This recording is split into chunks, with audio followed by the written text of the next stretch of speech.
Tea கடை கிச்சனை பார்க்க வந்திருக்கிற எல்லாருக்கும் வணக்கம் ஃப்ரெண்ட்ஸ். இன்றைக்கி நம்மளோட சப்ஸ்கிரைபர்கள் நிறைய பேர் கேட்டிருந்தாங்க, அதாவது இட்லி சாம்பார் எந்த மாதிரி வைக்கலாம் அப்படின்னு சொல்லி.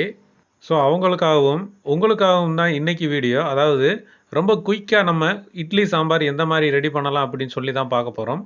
அதுக்கு முன்னாடி ஏற்கனவே நம்மளோட சேனலில் ஹோட்டலில் சாம்பார் எந்த மாதிரி வைக்கிறாங்க அப்படிங்கிறத பற்றி ஒரு வீடியோ இருக்குது. அந்த வீடியோவுக்கான லிங்க்கை வந்து டிஸ்கிரிப்ஷனில் கொடுத்துருக்கேன். இந்த வீடியோ பார்த்துட்டு மறக்காமல் அந்த வீடியோவும் பாருங்கள்.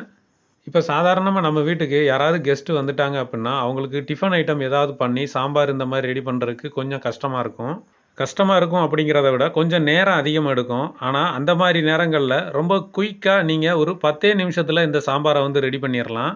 அதுவும் உங்கள் வீட்டில் எப்பவும் இருக்கிற கொஞ்சம் பொருட்களை வச்சு எவ்வளவு இன்ஸ்டண்ட்டாக சூப்பரான சாம்பார் வைக்கலாம் அப்படிங்கிறத பற்றி தான் இன்றைக்கி வீடியோவில் பார்க்க போகிறோம். ரொம்ப இன்ட்ரெஸ்டிங்கான ஒரு டிஷ்ஷு தான் பார்க்க போகிறோம். ஸோ வீடியோவை ஸ்கிப் பண்ணாமல் கடைசி வரைக்கும் பாருங்கள். இப்போது இந்த சாம்பார் வைக்கிறதுக்கு என்னென்ன பொருட்கள் தேவை அப்படிங்கிறத பார்த்துடலாம்.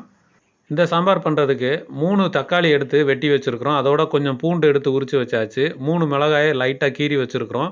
இதோடு சேர்த்து 150 கிராம் சின்ன வெங்காயத்தை உரித்து எடுத்து வச்சாச்சு.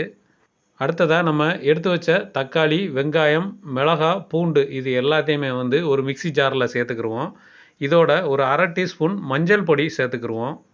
இது கூடவே காரத்துக்காக வத்தல் பொடி 1 டீஸ்பூன் சேர்த்துருக்குறோம். நீங்கள் வீட்டில் காரம் கொஞ்சம் அதிகமாக சாப்பிட்றீங்க அப்படிங்கன்னா கொஞ்சம் கூட குறைய கூட்டி போட்டுக்கோங்க. இது கூட சேர்த்து மல்லிப்பொடி 1 டீஸ்பூன் சேர்த்துருக்குறோம். உப்பு ஒரு 1/2 டீஸ்பூன் சேர்த்துருக்குறோம். உப்பு உங்களுக்கு வீட்டில் போட்டிங்கன்னா கூட குறைய வந்து பார்த்து போட்டுக்கோங்க.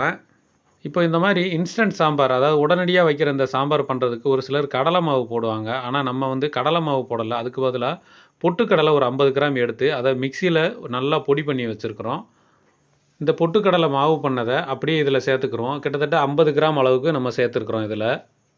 இப்போ இது எல்லாத்தையுமே இந்த மிக்சி ஜார்லேயே நல்லா அரைச்சிக்கிடுவோம். அதாவது ரொம்ப நைஸாக வேண்டாம், ஓரளவுக்கு கொரகொரப்பாக இருக்கணும்.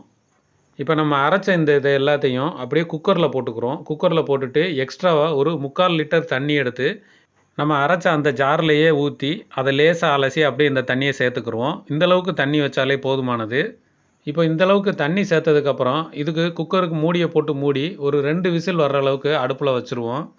இதை நம்ம இந்த மாதிரி குக்கரில் வச்சு அடுப்பில் வச்சிட்டோம்னா தான் அதில் இருக்கிற பச்சை வாசனை எல்லாமே போகும். அதுக்காக தான் நம்ம இந்த மாதிரி பண்ணுறோம்.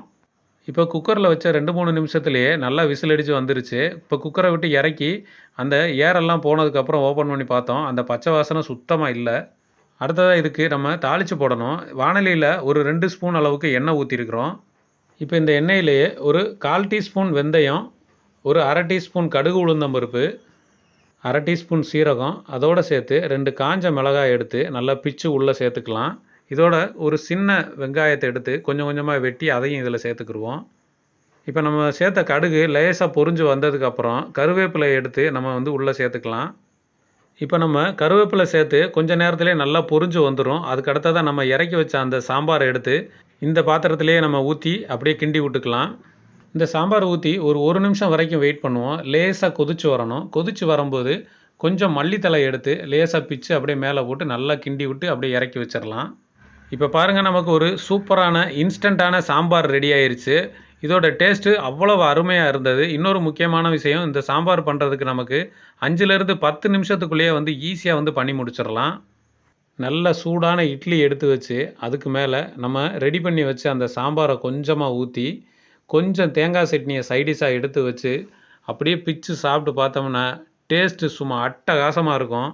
உங்கள் வீட்டுக்கு கெஸ்ட்டு யாராவது வந்தாங்க அப்படின்னா இந்த மாதிரி ஒரு சாம்பார் டிஃபன் வந்து ஒரு 10 நிமிஷத்தில் நீங்கள் ரெடி பண்ணி கொடுத்தீங்க அப்படின்னா சாப்பிட்டு பார்த்துட்டு அப்படியே டேஸ்ட்டில் அசந்து போயிடுவாங்க. நீங்களும் இதே மாதிரி சாம்பார் ரெடி பண்ணி சாப்பிட்டு பார்த்துட்டு எப்படி வந்ததுன்னு மறக்காமல் கமெண்ட்டில் சொல்லுங்கள். நம்ம அடுத்து ஒரு சூப்பரான டேஸ்டான வீடியோவில் சந்திக்கலாம். சாம்பார் எப்படி இருக்கு? Super taste sambar. நான் சாப்பிட்டு முடிச்சுக்கிறேன். பாய்.